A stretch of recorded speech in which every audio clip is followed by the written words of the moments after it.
Countdown for blast off. X minus 5, 4, 3, 2, X minus 1, fire.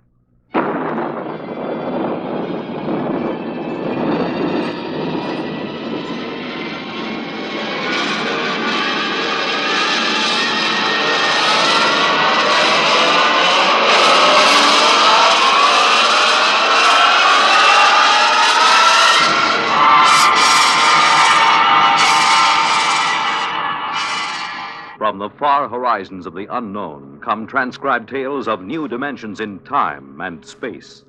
These are stories of the future, adventures in which you'll live in a million, could be years, on 1,000 maybe worlds. The National Broadcasting Company, in cooperation with Galaxy Science Fiction Magazine, presents X minus 1.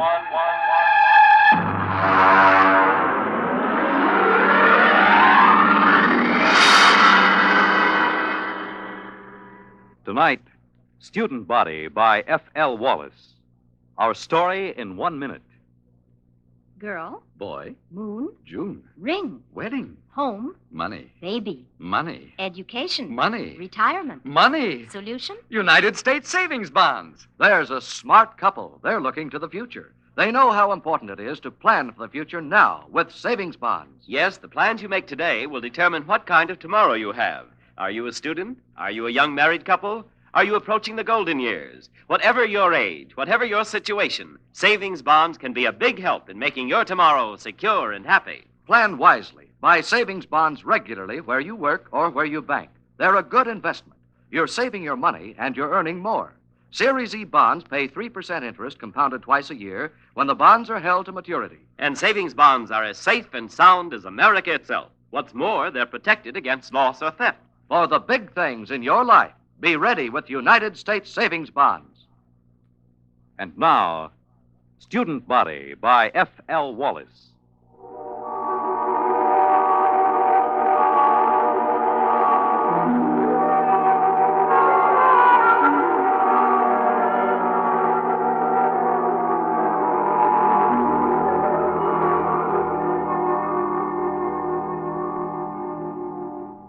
Emergency report to Central Colonial Service. Subject Planet 7G63, Glade. Reporting Dano Marin. Special assignment from Biological Control. Report consisting of standard universal tapes and special recorded comment. First segment, landing day +1. 6 a.m. sidereal mean time. Voices on tape, myself, Colonial Executive Shep Hafner, and Athel, a female member of our crew. Tape commencing. Watch your step on the ramp, Marin. It's tilted. Oh, yes, I will. All right, where are these people? Over there, a few hundred feet. Beneath that tree. Oh, come on, then. You know, I'm going to have to note on the log that you cleared the planet for colonization as of last night. I understand. I'm taping this now for my records. I take full responsibility for the safety of this planet. All right. But wait until you see this.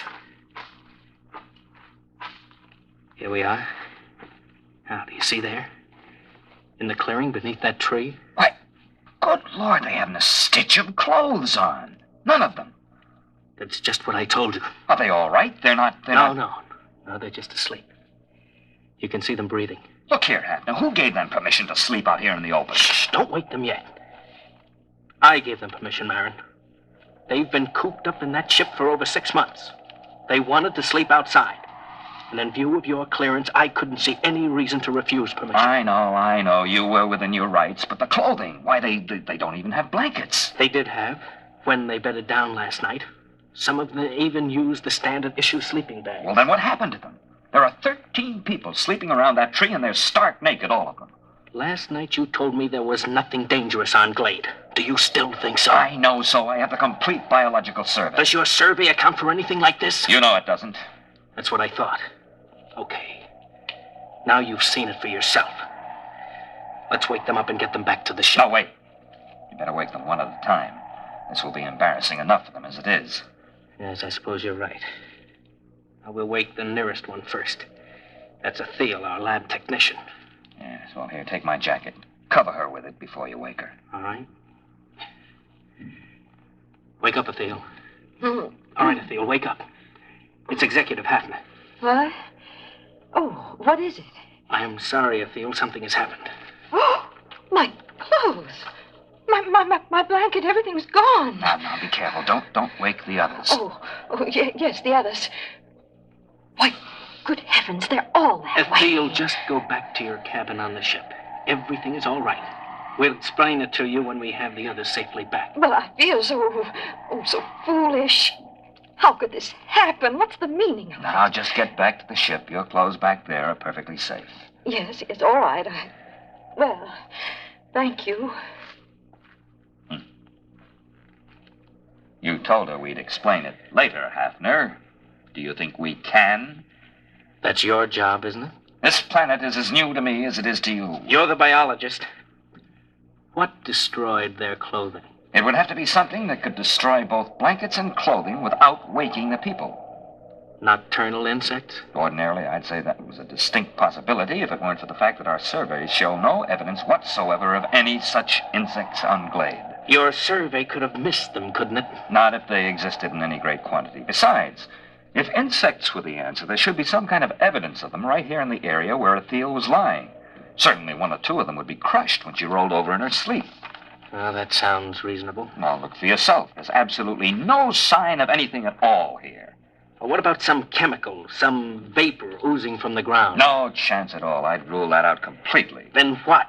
Well, there's the tree itself. I suppose it could exude some sort of a chemical that might dissolve cloth, but I can check that in the lab.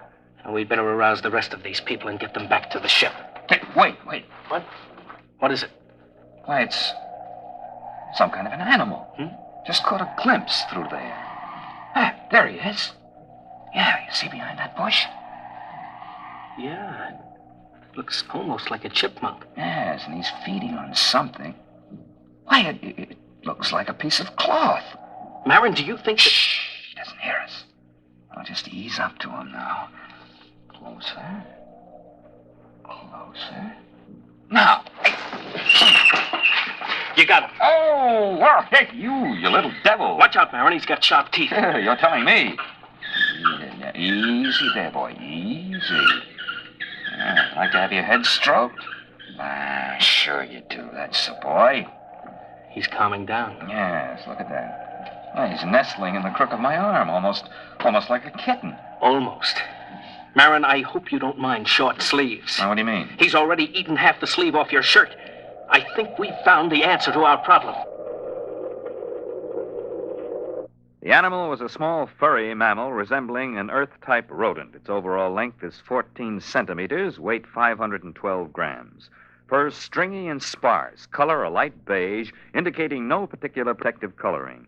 The animal was placed in a special cage in a biological laboratory aboard ship for further study. Next tape, landing date +2. Can we exterminate it? Oh, it's quite a job.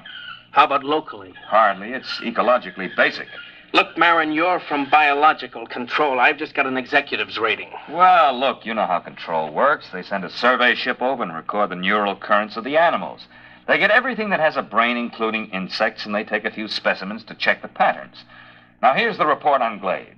The survey shows that this animal is one of only 4 species of mammals on the planet. It is also the most numerous. So if we kill them off here, others will swarm in from other areas. Yes, that's about it. There are probably millions of them around the planet. Of course, if you want to put a barrier across the connection to the mainland, you might be able to wipe them out locally. Look, Marin, I've got a tight schedule. I can't spare dirt-moving equipment for that. By the way, what do they eat? Well, as far as I can see, anything. Insects, fruit, berries. You could call it an omnivore.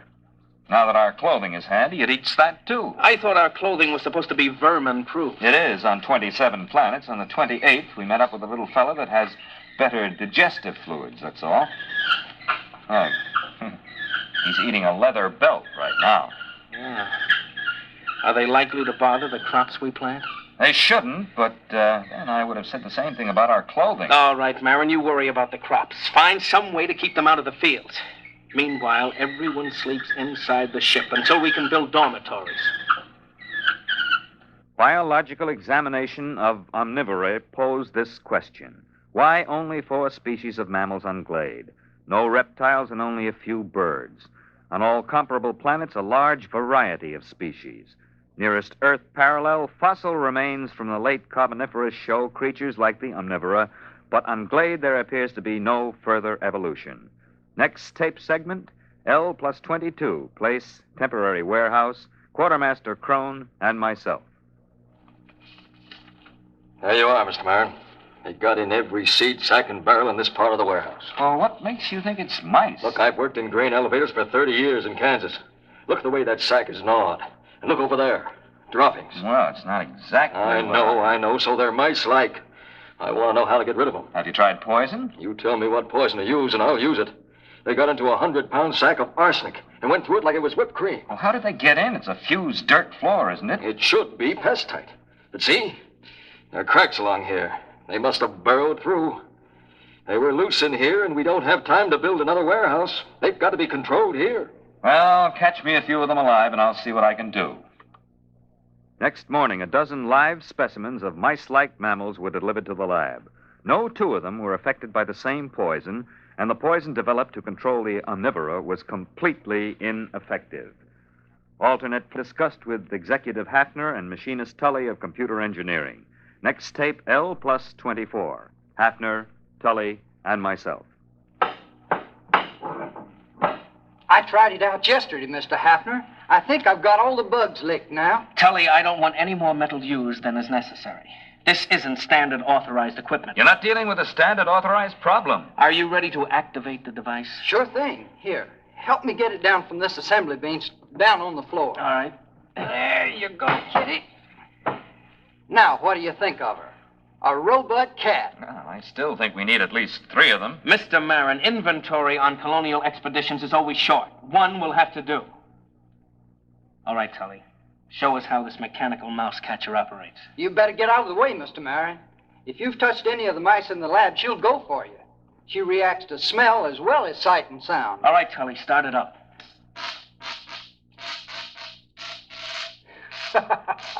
All right, kitty. Go ahead and have a good time. Why, she moves like a cat. You know, I wouldn't bet a plug nickel on any mouse in the same warehouse with that baby. Robot cat device proved relatively successful in Warehouse 1. Rodent damage held below danger margin. Next tape, L plus 37. Tully, Hafner, and myself. I can't salvage it, Mr. Hafner. Just look at that. That skeleton was chrome steel. Now it's bent. The skin was duroplastic, and now it's cut to ribbons. The computer parts are all smashed to bits. How do you account for it, Tully? Well, look around the poor thing. You had me build it for mice. These things weren't mice. They're a good foot long. They just outnumbered him, that's all. You examined these dead animals, Marin? Not closely. Well, you'll find your mice have grown. They ganged up on that cat. There aren't supposed to be any rats on Glade, are there? Well, there weren't supposed to be any mice either. What are you going to do? We'll have to build another warehouse. 2-foot-thick fused floors. Wait a minute, Mr. Hafner. To do that, we'll have to stop all the other construction. The atomic generator Why not won't... build more robot cats? You weren't here when we opened the doors, Marin.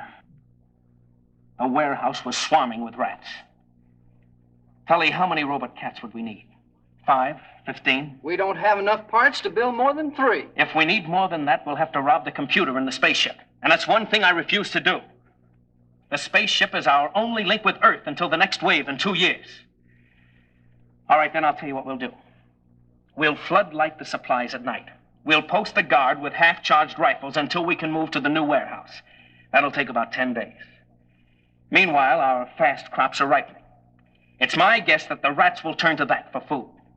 Now, in order to protect our future food supplies, you'll have to activate your cold storage animals, Marin. Mr. Hafner, it's against regulations to release any cold storage animals on a planet until after a complete investigation. That takes 10 to 20 years. This is an emergency. I don't want to be responsible for another rabbit-infested Australia or that planet in the Centauri system that the snails took over. Marin, I'll take the responsibility. You're recording now, aren't you? Yes? All right. If that isn't authorization enough, I'll put it in writing. Well, the beast I've got for this job won't be any good against rats this size. You've got hormones. Use them. Dead rats were gathered and frozen for further study. Observed animals, a wide variation in size. Internally, a lack of uniformity in organs. Some specimens had huge fangs and delicate jaws.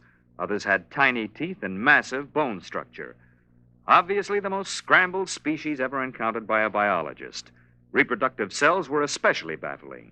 Proceeding with hormone treatment on cold storage Earth animals. Next tape, L plus 39. Lab technician, Atheel, and myself.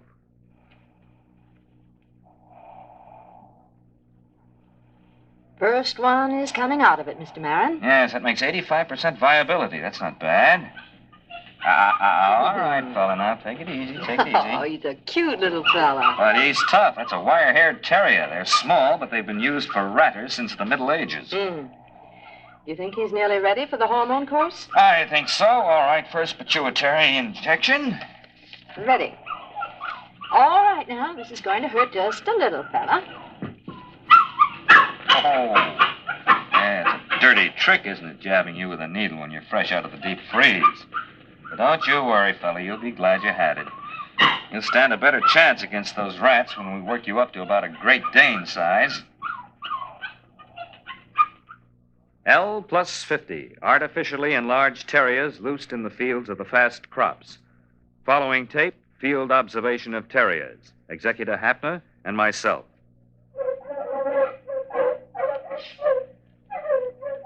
How long have they been at it, Marin? Since daybreak. I have to bring the dogs in at night and shoot them full of antibiotics. Will the dogs last? Well, this crop will be harvested in about a week. We'll make that. Then there'll be 2 weeks to rest up before the next fast crop shows above ground. I think we've got the rats licked for a while. Well, when you get a chance, you might ask some of those PhDs in Central how they happened to hand us a survey and forgot to give us a few details like mice and rats. I've been checking on that, Mr. Hafner. I don't think there's any doubt. When that survey was made before we landed, there weren't any mice and rats on Glade. Then where did they come from? How did they get here? I don't know. But we're going to have to find out. Research project on pseudo-mice and pseudo-rats interrupted by field trip with Biological Survey Officer Whitehead.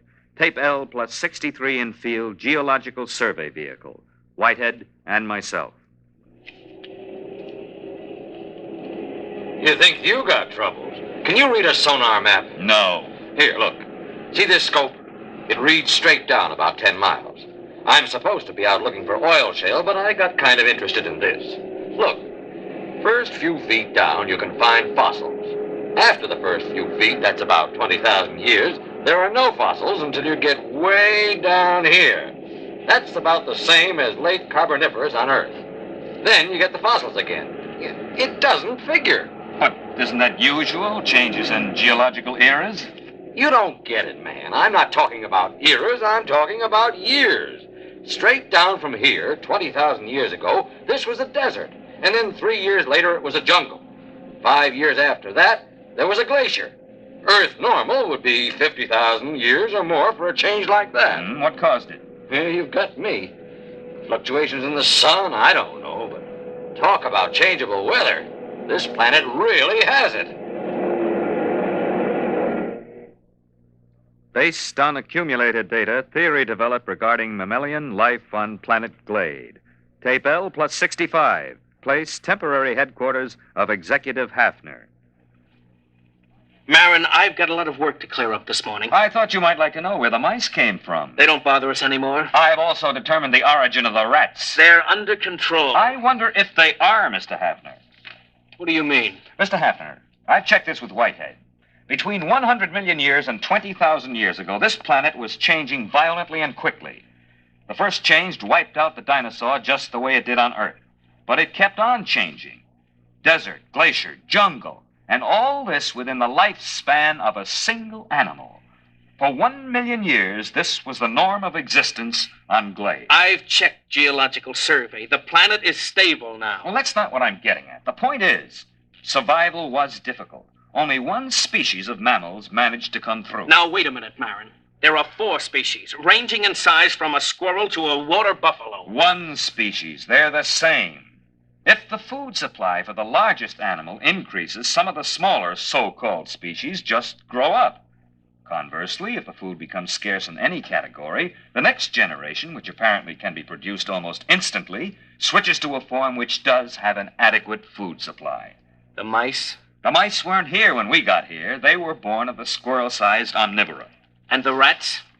Born of the next larger size.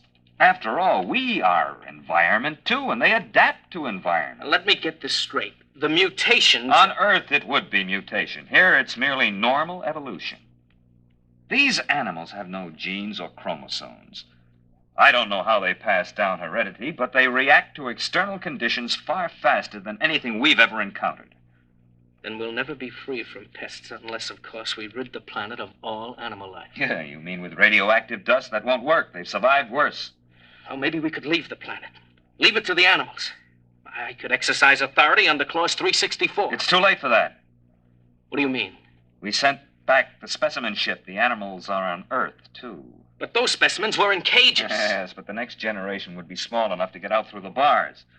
They'll be running free in the cargoes of the spaceships. They'll land on Earth, and the first thing you know, a new mutation of rats will appear. They won't have any reason to connect it with the specimens from Glade. They won't be able to vermin-proof every building on Earth. No, we've got to stay here. We've got to study the animals here and find out how to beat them. If we can. Next tape, L+83. Place, Field Outpost. Quartermaster Crone, Hafner, and myself. I saw it, Mr. Hafner. I saw it. Are you sure? There. Do you see that tree? No, the big one. The white flowers? That's the one. I saw it behind there. Can you describe it? Well, I didn't get a good... That's it. That's what I heard. It sounds like a tiger. I've heard them like that in India. You watch. Right by that tree. Hey, look out. It's heading this way. Give me that rifle. Hurry up. Shoot! Shoot! Try again! I've got it. Come on, let's take a look. Now look out. It might be still alive. No, I hit it square with that second charge. What in the devil is it? It's a good 8 feet long. What do you make of it, Marin? Well, except for the lack of markings, it closely resembles a tiger. Look at those claws. We chase the rats out of the warehouse, they go to the fields. We hunt them down in the fields with dogs, and they breed tigers. Well, that's easier than rats. We can shoot tigers. Wait a minute. We've been here less than 3 months, Marin. The dogs have been in the fields only 2. And that tiger's mature. How do you account for that? I'm not sure, Mr. Hafner, but I imagine if the survival factor is high, the young don't ever have to be young. What? They can be born as fully functioning adults.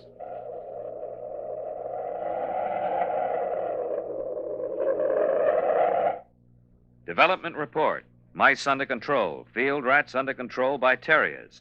Tiger-like animals under control with searchlight and rifle. Additional complication. The original animal developed an appetite for electrical insulation. There is no protection except to keep the power on at all times. The last tiger-like animal was seen at L+130. After that, the attack ceased. By L+2 years, the animal seemed to have been controlled in all its forms. However, 3 months before the next colonists were due, a new animal was detected. Food was missing from the fields. Dogs were useless. The animals seemed to roam the fields, and the dogs did not attack. Patrols were unable to find the animal. Tape L+2 years. Hafner, Engineer Tully, and myself. Now, here's the way I'm rigging it up, Mr. Hafner. Whatever it is, it spotted the photoelectric cell rig. So I've worked up an alarm that reacts to body radiation. You're sure the animal won't spot that? Well, I'm burying it in the field. Then we'll move the visible alarms to another field. All right, Tully. As soon as the alarm goes off, notify Mr. Marin and me. Do you understand? Yes, sir. Just as soon as the alarm goes off. L2+15. Radiation alarm sounded. Place, field station, Hafner, and myself.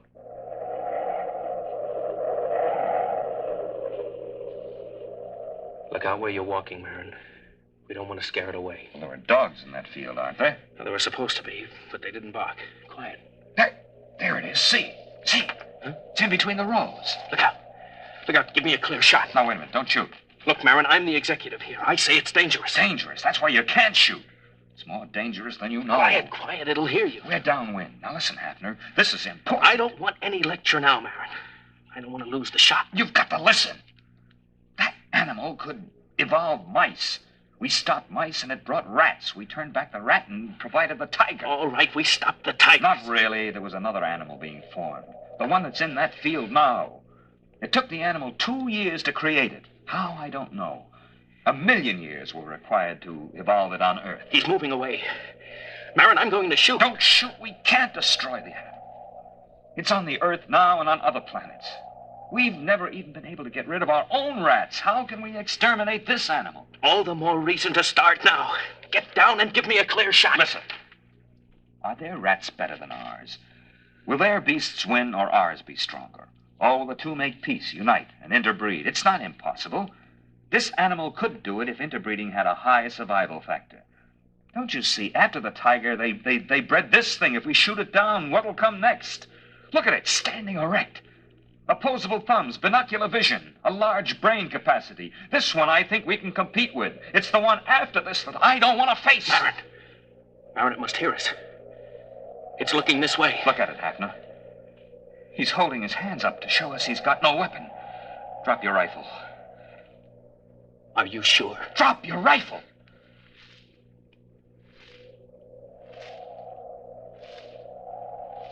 He's coming this way. He's got one of those white blossoms in his hand. Yes. Must be a sign of peace. What? It looks almost like a man. I wonder what's inside that body. I wonder what's inside that head.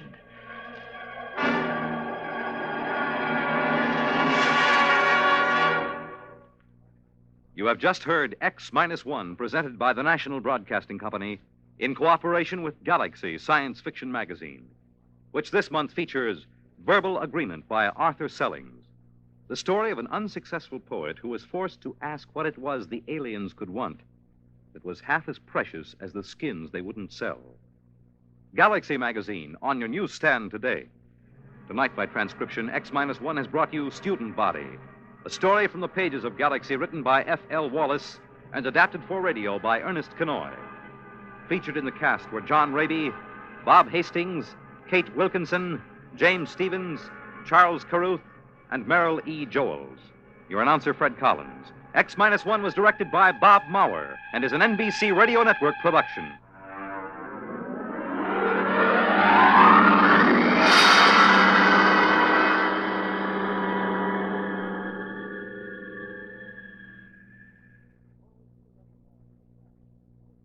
Suppose you met a man in a tavern and he told you quite seriously that he wasn't a man at all, that he was the last Martian left alive.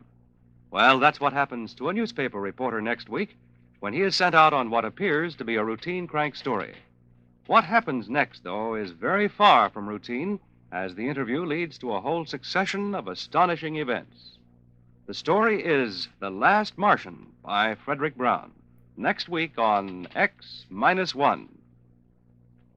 The Fisher Body Awards to Teenagers will be made tonight on the NBC Radio Network.